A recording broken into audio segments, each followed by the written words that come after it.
Welcome back to my channel. അപ്പോൾ എല്ലാവർക്കും സുഖമല്ലേ? ഞാൻ ഇന്നിവിടെ ഫ്രൈഡേയ്സ് ഉണ്ടാക്കുന്ന വീഡിയോ ആട്ടോ സെറ്റാക്കിയിട്ടുള്ളത്. സെറ്റാക്കുന്നേ ഓക്കെ. അപ്പോൾ ഞാൻ എന്താ പറയുക, ഫ്രൈഡേയ്സ് എന്നൊക്കെ പറഞ്ഞിട്ട് എന്താണ് ഈ വലിയ ക്യാപ്സിക്കൊക്കെ ഇരിക്കുന്നുണ്ടല്ലോ എന്ന് പലർക്കും തോന്നും.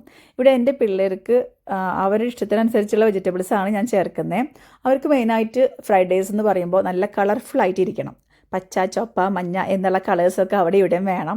അതേപോലെ കുറേ എഗ്ഗ് വേണം, ചിക്കിതിരി അവിടെ ഇവിടെയൊക്കെ എഗ്ഗ് കുറേ കാണണം. അപ്പോൾ അതാണ് അവരെ സംബന്ധിച്ച് ഫ്രൈഡേയ്സ് എന്ന് പറയുമ്പോൾ. അപ്പോൾ ഞാൻ അവരുടെ ഇഷ്ടത്തിനനുസരിച്ചുള്ള വെജിറ്റബിൾസൊക്കെ ചേർത്തിട്ട് ആ ഒരു മോഡലിലാണ് ഞാൻ എൻ്റെതായ രീതിയിലാണ് ഫ്രൈഡേയ്സ് ഉണ്ടാക്കുന്നത്. ശരിക്കും ഫ്രൈഡേയ്സ് എന്നൊക്കെ പറയുമ്പോൾ റൈസ് കൂടുതലായിട്ടും വെജ് അവിടെ ഇവിടെയൊക്കെ കുറച്ചൊക്കെ എടുക്കുന്നുണ്ടാവും. അങ്ങനെയായിരിക്കും ഫ്രൈഡേയ്സ് നമ്മൾ കടയിൽ നിന്നൊക്കെ ഞങ്ങൾ മേടിക്കുമ്പോൾ അങ്ങനെയാണ് എനിക്ക് കിട്ടാറുള്ളതൊക്കെ. പക്ഷെ ഞാനാക്കുമ്പോൾ എനിക്ക് എന്താ പറയുക, റൈസിനോടൊപ്പം തന്നെ ചേർന്നിട്ട് എന്താ പറയുക, ആ ഒരു രീതിയിൽ തന്നെ വെജിറ്റബിൾസും എഗ്ഗൊക്കെ ഇങ്ങനെ ഒപ്പത്തിനൊപ്പം നിൽക്കണം. നമ്മൾ ഒരു സ്പൂണ് എടുക്കുകയാണെങ്കിൽ ആ സ്പൂണിൽ മൊത്തം വെജിറ്റബിൾസ് അധികമായിട്ട് ഇങ്ങനെ കാണണം. എനിക്കതായിട്ട് ഇഷ്ടം. ആ ഒരു രീതിയിൽ ഉണ്ടാക്കുമ്പോൾ നമുക്ക് സൈഡായിട്ട് വേറെ ഒന്നും ഞാനിവിടെ ഉണ്ടാക്കാറില്ല. ഫ്രൈഡേയ്സ് ഉണ്ടാക്കുന്ന ദിവസം എനിക്ക് പണി വേഗം കഴിയുന്ന പോലെ ഫീൽ ചെയ്യും. കാരണം വേറെ കറികളായിട്ടൊന്നും ഉണ്ടാക്കുന്നില്ല, ആ ഒരു സംഭവം മാത്രമേ ഉണ്ടാക്കുന്നുള്ളൂ.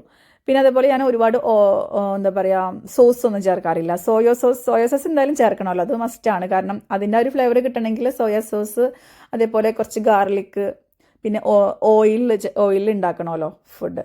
അപ്പോൾ ആ ഒരു 3 ഇൻഗ്രീഡിയൻസാണ് എനിക്ക് മെയിനായിട്ട് ഫ്രൈഡേയ്സ് എന്ന് പറയുമ്പോൾ ഞാൻ മസ്റ്റായിട്ടും ആക്കുന്നത്. പിന്നെ അതുപോലെ സ്പ്രിങ് ഓണിയനൊക്കെ ചേർക്കാറുണ്ട്, പക്ഷെ എൻ്റെ അടുത്ത് ഇപ്പം ഇല്ല. അപ്പോൾ അത് ഉള്ളപ്പോഴും ഉണ്ടാക്കും, ഇല്ലെങ്കിൽ ഉണ്ടാക്കും. അത് പ്രത്യേകിച്ച് അങ്ങനെ കുറച്ച് ചെറിയൊരു ഫ്ലേവർ വ്യത്യാസം മാത്രമേ ഉള്ളൂ. പിള്ളേർക്ക് അധികം അറിയില്ല, അവരെ സംബന്ധിച്ച് കുറേ കളർഫുൾ ആയിട്ടിരിക്കണം, അത്രയേ ഉള്ളൂ. അപ്പോൾ അതുകൊണ്ട് ഞാനത് ഇല്ലാണ്ടാണ് ഇപ്പം ഉണ്ടാക്കുന്നത്. അപ്പോൾ ആദ്യം തന്നെ ഞാൻ റൈസ് സെറ്റാക്കി വെച്ചിട്ടുണ്ട്. റൈസ് പെട്ടെന്ന് വേവ് പോലെ നമ്മൾ കുറച്ച് നേരം കുതിർത്ത് വെച്ചിട്ടുള്ള അരിയായിരുന്നു ബസ്മതി റൈസ്. അപ്പോൾ അത് പെട്ടെന്ന് തന്നെ വെന്ത് കിട്ടിയിട്ടുണ്ട്. അത് മാറ്റി വെച്ചു. എന്നിട്ടാണ് ഞാൻ വെജിറ്റബിൾസൊക്കെ കട്ട് ചെയ്ത് വെച്ചിട്ടുണ്ട് ഓൾറെഡി. പിന്നെ അതുപോലെ കുറച്ച് ഗാർലിക്ക് അതൊക്കെ അരിഞ്ഞ് വെച്ചിട്ടാണ് പിന്നെ ഞാൻ എഗ്ഗ് ചിക്കിയിട്ടുള്ളത്. അപ്പോൾ ആ എഗ്ഗ് ഞാൻ മാറ്റി വെച്ചിട്ടാണ് പിന്നെ ആ ഒരു പാനിലിട്ട് തന്നെയാണ് ഗാർലിക്ക്, അതേപോലെ വെജിറ്റബിൾസ്. കണ്ടില്ലേ, വെജിറ്റബിൾസ് അധികം ഞാൻ ചേർക്കും. അങ്ങനെയാണ് എനിക്കിഷ്ടം. അപ്പോൾ ആ ഒരു രീതിയിലാണ് ഇവിടെ ഉണ്ടാക്കാറുള്ളത്. അപ്പോൾ ഇത് കുറച്ച് ഹെൽത്തി ആയിട്ടാണല്ലോ നമുക്ക് തോന്നുന്നത്. ഞാൻ എന്ത് പിള്ളേർക്ക് ഫുഡ് ഉണ്ടാക്കുകയാണെങ്കിലും നമ്മൾ ആ ഉണ്ടാക്കുന്ന സംഭവത്തെ കുറച്ചും കൂടി ഹെൽത്തി ആയിട്ട് ആക്കാൻ ശ്രമിക്കും. അപ്പോൾ ചില ഫുഡുകളൊക്കെ നമ്മൾക്ക് പിന്നെ ആ ഒരു രീതിയിൽ തന്നെ ഉണ്ടാക്കിയാലേ അതിൻ്റെ ടേസ്റ്റ് കിട്ടുള്ളൂ. അങ്ങനെ ഉണ്ടെങ്കിൽ പിന്നെ വേറെ ഓപ്ഷൻ ഉണ്ടാവില്ല. പക്ഷേ ഇതിലിപ്പോൾ ഓയിൽ ചേർത്തില്ലെങ്കിൽ ഇതിൻ്റെ ആ ഒരു ടേസ്റ്റ് മൊത്തത്തിൽ അങ്ങോട്ട് മാറിപ്പോവും. ഞാൻ കൂടുതലും കോക്കനട്ട് ഓയിലാണ് ഉണ്ടാക്കുക ഫുഡും കാര്യങ്ങളൊക്കെ. പക്ഷേ ഇതിലാ ഒരു ടേസ്റ്റ് കിട്ടണമെങ്കിൽ എന്തായാലും നമുക്ക് സൺഫ്ലവർ ഓയിലോ ഏതെങ്കിലും ഓയിൽ തന്നെ ചേർക്കേണ്ടി വരും. അപ്പോൾ ആ ഒരു പാനിലിട്ട് തന്നെയാണ് ഞാൻ ഗാർലിക്കും ആക്കിയെടുക്കുന്നത്. അപ്പോൾ അത് കഴിഞ്ഞിട്ട് അങ്ങനെ വെജിറ്റബിൾസും വഴറ്റിയിട്ട് പിന്നെ റൈസും കൂടി സെറ്റാക്കി കഴിഞ്ഞാൽ പണി കഴിഞ്ഞല്ലോ. സോസൊക്കെ ഇട്ട് ഒന്ന് സെറ്റാക്കിയാൽ മതി. പിന്നെ അതിൽ ഷുഗറൊക്കെ ചേർക്കുന്നുണ്ട്. റെസിപ്പീസിലൊക്കെ നോക്കുമ്പോൾ എല്ലാത്തിലും ഷുഗർ അത്യാവശ്യം ചേർക്കുന്നുണ്ട്. പക്ഷെ ഞാനിതിൽ ഷുഗറൊന്നും ചേർക്കുന്നില്ല. അതിലങ്ങനെ പ്രത്യേകിച്ച് വ്യത്യാസമൊന്നും എനിക്ക് ഫീൽ ചെയ്യുന്നില്ല. അപ്പോൾ അങ്ങനെയാണ്. ആക്ച്വലി ഞാൻ കഴിഞ്ഞ വീക്കെൻഡിൽ ഒരു നല്ല വീഡിയോ ഒക്കെ സെറ്റാക്കണം, ഇടണം, അങ്ങനെയൊക്കെ പ്ലാൻ ഉണ്ടായിരുന്നു. പക്ഷെ ഒന്നും നടന്നില്ല. വേറെ ഒന്നുമില്ല, മോളുടെ ബർത്ത്ഡേ ആയിരുന്നു. അപ്പോൾ ബർത്ത്ഡേ ആയിട്ട് വെനസ്ഡേ ആയിരുന്നു ബർത്ത്ഡേ, കഴിഞ്ഞ വെനസ്ഡേ ആയിരുന്നു ബർത്ത്ഡേ. അപ്പോൾ ഫ്രൈഡേ ആഘോഷിക്കാമെന്നൊക്കെ ആയിരുന്നു പ്ലാൻ ഉണ്ടായിരുന്നത്. ആക്ച്വലി എന്താ പറയുക, അബി ഉണ്ടായിരുന്നില്ല. അപ്പോൾ അബി ഫ്രൈഡേ ആകുമ്പോഴത്തേനും വരും.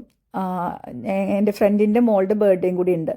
അപ്പോൾ ഇവരുടെ ബർത്ത്ഡേ അടുത്തടുത്താണ്. അപ്പോൾ അവർ 2 പേരുടെ ബർത്ത്ഡേയും കൂടിയിട്ട് ഫ്രൈഡേ നടത്താമെന്നൊക്കെയുള്ള പ്ലാനിങ്ങും കാര്യങ്ങളൊക്കെ ആയിരുന്നു. അപ്പോൾ അതിൻ്റെ കുറേ ഐറ്റംസുകളൊക്കെ വാങ്ങി വെച്ചു.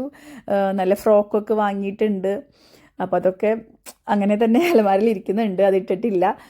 ബുധനാഴ്ച ജസ്റ്റ് ഞാനൊരു കേക്ക് ഉണ്ടാക്കി, അത് കട്ട് ചെയ്തു, അവളെ ഫ്രണ്ട്സിനൊക്കെ വിളിച്ച് കട്ട് ചെയ്തു. അങ്ങനെ അവൾക്ക് ആ ഒരു ബർത്ത്ഡേ, അവളെ സംബന്ധിച്ച് ആ ഒരു ബർത്ത്ഡേ കഴിഞ്ഞു, കുഴപ്പമില്ല. പക്ഷേ ഞങ്ങൾക്ക് വലിയ വലിയ പ്ലാനൊക്കെ ആയിരുന്നു. പക്ഷെ ഒന്നും അബി ഇല്ലാതെ പിന്നെ ഒന്നും പറ്റില്ലല്ലോ. അപ്പോൾ അബിക്ക് വരാൻ പറ്റിയില്ല, ലേറ്റായി വന്നപ്പോൾ. പിന്നെ ബർത്ത്ഡേ കുറേ ദിവസം കഴിഞ്ഞിട്ട് പിന്നെ ആഘോഷിക്കുമ്പോൾ അതിലൊരു ഒരു രസമില്ലാത്ത പോലെ ഫീൽ ചെയ്യുന്നു.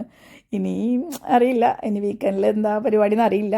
ഓൾറെഡി ഞാൻ ഒരു കേക്കിൻ്റെ ബേസൊക്കെ സെറ്റാക്കി വെച്ചിട്ടുണ്ട്, സ്പോഞ്ച് സെറ്റാക്കി വെച്ചിട്ടുണ്ട്. അത് ഫ്രിഡ്ജിൽ വെച്ചിരുന്നു.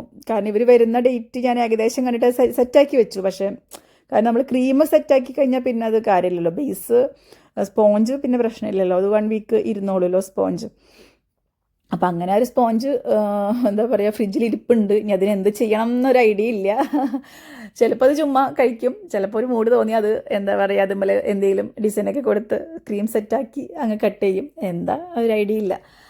അപ്പോൾ അങ്ങനെ അങ്ങനെ പറഞ്ഞ് എന്താ പറയുക ഈ ഫ്രൈഡേസിൽ ശരിക്കും പറഞ്ഞാൽ വെജിറ്റബിൾസൊക്കെ ഹൈ ഫ്ലെയിമിലിട്ടിട്ട് പെട്ടെന്ന് തന്നെ കുക്ക് ചെയ്ത് അവസാനിപ്പിക്കുന്ന ആ ഒരു സംഭവമൊക്കെയാണ് ഈ റെസിപ്പീസിലൊക്കെ പറയുന്നത്. പക്ഷേ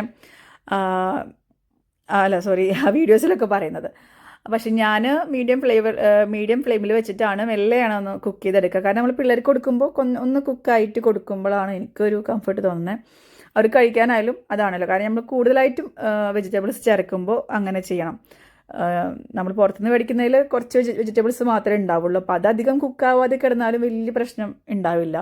ഇപ്പം ഇവിടെ നോക്കി കണ്ടാൽ തന്നെ അറിയാമല്ലോ, ഞാൻ വെജിറ്റബിൾസാണ് അധികം. കാരണം ഈ ഒരു രീതിയിൽ ഉണ്ടാക്കി നോക്കി നോക്ക് കേട്ടോ. അപ്പോൾ ശരിക്കും ഒരു വേറെ ഒന്നും വേണ്ട, ഇത് ചുമ്മാ കഴിക്കാം. ഞാനിത് വെറുതെ പ്ലേറ്റിലെടുത്ത് സ്പൂൺ കൊണ്ട് ഇങ്ങനെ ചുമ്മാ കഴിക്കും. എനിക്ക് ഈ ഒരു രീതിയിലാണ് എനിക്കിഷ്ടം. പിള്ളേർക്കും അങ്ങനെ തന്നെയാണ്. അബിക്ക് എന്തെങ്കിലുമൊക്കെ സൈഡ് ഉണ്ടെങ്കിൽ ഇഷ്ടമാണ്. പക്ഷേ ഇവിടെ ഇപ്പോൾ വേറെ ഓപ്ഷൻ ഇല്ല, ഞാനിത് മാത്രമേ ഉണ്ടാക്കിയിട്ടുള്ളൂ. അപ്പോൾ ഇന്നത്തെ വീഡിയോ ഇത്രയേ ഉള്ളൂ. അപ്പോൾ വേഗം പെട്ടെന്ന് തന്നെ പണി കഴിഞ്ഞു. അപ്പോൾ നെക്സ്റ്റ് വീഡിയോയിൽ വീണ്ടും കാണാം. എന്താ പറയുക, കേക്കിന് എന്തെങ്കിലും ചെയ്യണ്ടേന്ന് ഇങ്ങനെ ആലോചിച്ച് നിൽക്കുകയാണ്. അപ്പോൾ അടുത്ത വീഡിയോ ചിലപ്പോൾ ആ കേക്ക് സെറ്റാക്കുന്ന വീഡിയോ ആയിരിക്കാം. അതല്ലെങ്കിൽ ഞങ്ങൾ പുറത്തൊക്കെ പോകുമ്പോൾ എങ്ങനെയാണെന്ന് വെച്ചാൽ ആ രീതിയിൽ. അപ്പോൾ എന്തായാലും അടുത്ത വീഡിയോയിൽ വീണ്ടും കാണാം. എല്ലാവർക്കും ഓക്കെ, ബൈ.